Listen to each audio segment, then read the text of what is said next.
SBI net பேங்கிங்கை online மூலமா எப்படி activate பண்றது அதை பத்தி தான் இந்த வீடியோல பார்க்க போறோம்.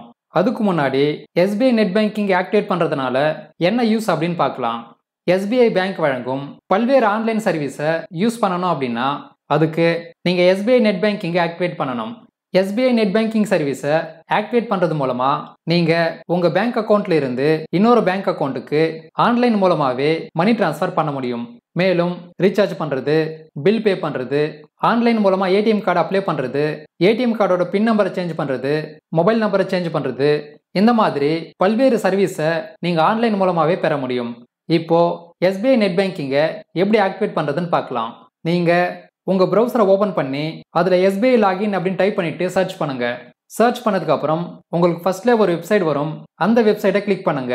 கிளிக் பண்ணதுக்கு அப்புறம் இங்க கண்டினியூ டு லாகின் அப்படின்னு இருக்கும். இதை கிளிக் பண்ணுங்க.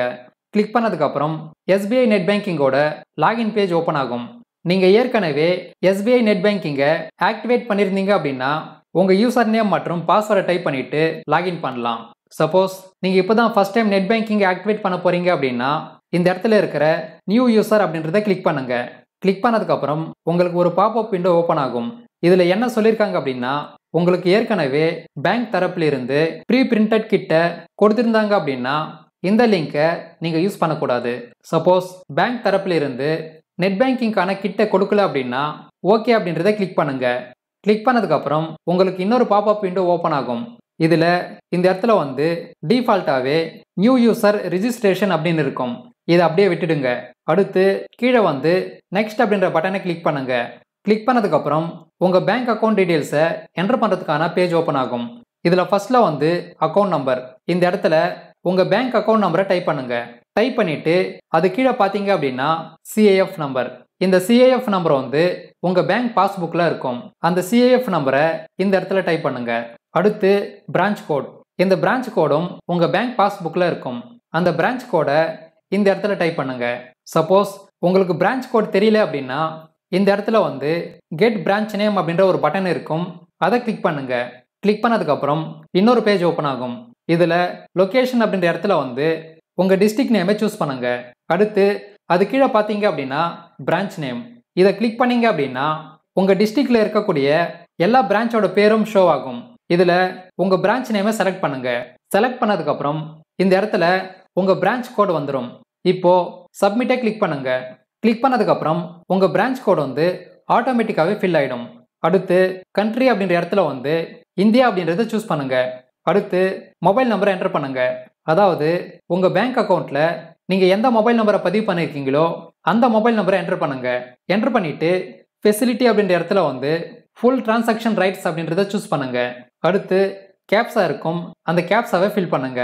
ஃபில் பண்ணிட்டு ஐ அக்ரி அப்படின்றத சூஸ் பண்ணுங்க. அடுத்து கடைசியா சப்மிட்டை கிளிக் பண்ணுங்க. இப்போ உங்க மொபைல் நம்பருக்கு ஒரு OTP நம்பர் வரும்.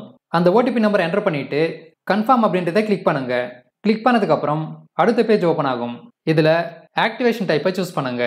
சப்போஸ் ஃபர்ஸ்ட்ல இருக்கிற I have my ATM card அப்படின்றத சூஸ் பண்ணீங்க அப்படின்னா உங்க ATM கார்டை யூஸ் பண்ணி ஆக்டிவேட் பண்ணலாம்.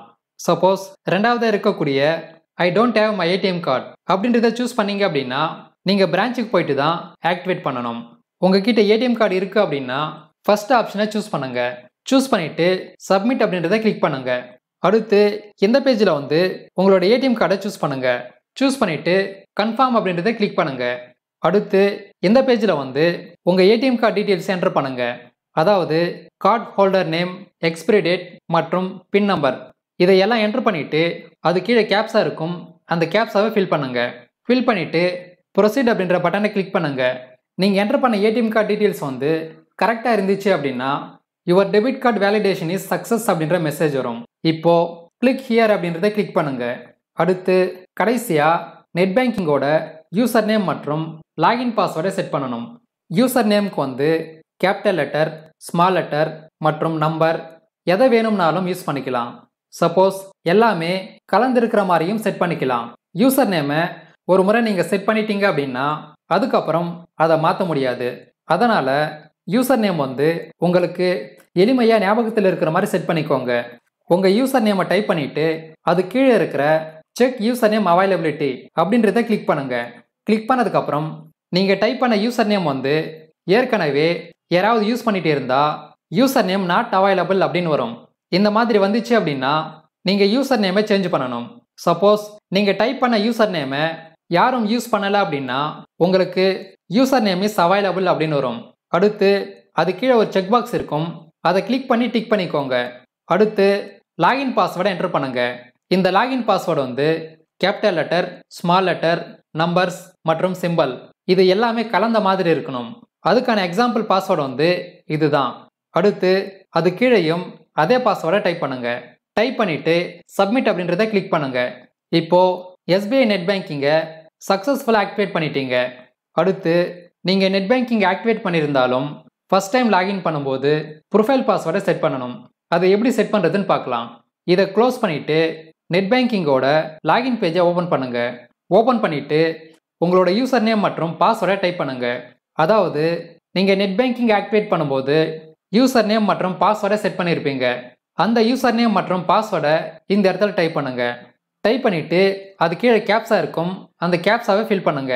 ஃபில் பண்ணிவிட்டு லாகின் அப்படின்றத கிளிக் பண்ணுங்க. இப்போது உங்கள் மொபைல் நம்பருக்கு ஒரு ஓடிபி நம்பர் வரும். அந்த ஓடிபியை என்டர் பண்ணிவிட்டு சப்மிட் கொடுங்க. சப்மிட் பண்ணதுக்கப்புறம் உங்கள் நெட் பேங்கிங் லாகின் ஆகிடும். நீங்கள் ஃபஸ்ட் டைம் லாகின் பண்ணும்போது ப்ரொஃபைல் பாஸ்வேர்டை செட் பண்ணுறதுக்கான பேஜ் ஓப்பன் ஆகும். இந்த ப்ரொஃபைல் பாஸ்வேர்டு எதுக்கு அப்படின்னா நெட் பேங்கிங்கில் சில சர்வீஸை யூஸ் பண்ணுறதுக்கு இந்த ப்ரொஃபைல் பாஸ்வேர்டு தேவைப்படும். இப்போது ப்ரொஃபைல் பாஸ்வேர்டை என்டர் பண்ணுங்க. நீங்கள் ஏற்கனவே லாகின் பாஸ்வேர்டுக்கு ஒரு பாஸ்வேர்டை செட் பண்ணியிருப்பீங்க. அதே பாஸ்வேர்டை ப்ரொஃபைல் பாஸ்வேர்டுக்கும் செட் பண்ணக்கூடாது. ப்ரொஃபைல் பாஸ்வேர்டுக்கு நீங்கள் வேற ஒரு பாஸ்வேர்டை என்டர் பண்ணணும். ப்ரொஃபைல் பாஸ்வேர்டை டைப் பண்ணதுக்கப்புறம் அது கீழே இருக்கிற ஹிண்ட் கொஸ்டினை சூஸ் பண்ணிவிட்டு அதுக்கான ஆன்சரை டைப் பண்ணுங்க.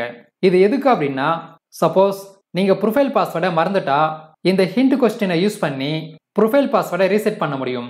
அடுத்து கடைசியில் பிளேஸ் ஆஃப் பர்த், அதாவது நீங்கள் எங்கே பிறந்தீங்களோ அந்த ஊர் பேரை டைப் பண்ணுங்க.